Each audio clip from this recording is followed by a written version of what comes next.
The Soul Sisters Scales and Sons Female Softball League from the 1960s reunite for the first time since they stopped playing in 1982. The Soul Sisters Scales and Sons softball team of Murfreesboro celebrates their 56th-year team celebration. We're going to talk about a little history today. We're going to have some fun, talk about some things that went on when we played, and fellowship together. In the early 1960s, a group of African-American girls set out to make history. We began with fast pitch. We didn't begin with slow pitch. And then in 1963, we moved from Christiana to Murfreesboro.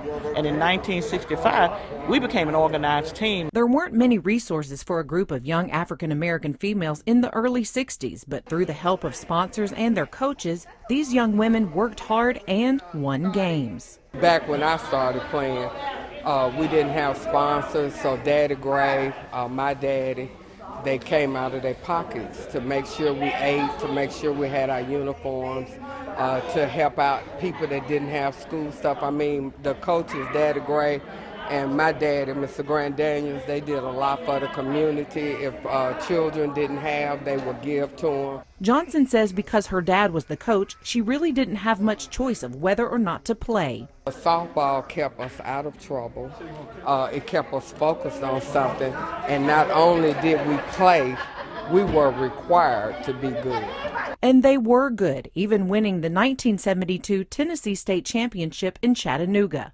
In spite of dealing with racial tensions, these women held their heads high and played hard. We go to Chattanooga or Cooksville, Sparta.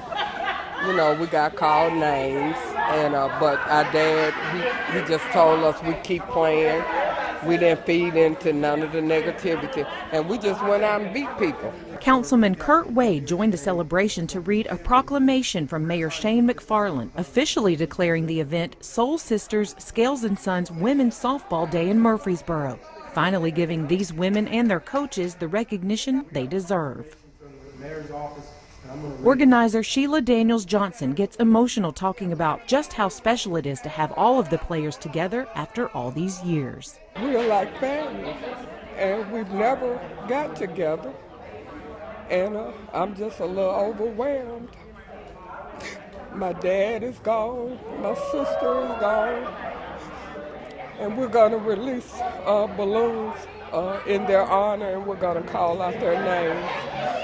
And I'm just overwhelmed at this point for the turnout that we had. The Soul Sisters reunion was a success, and as they look back on fond memories, they realize they had the most important thing, each other. We didn't have much, but we seemed to have everything we needed.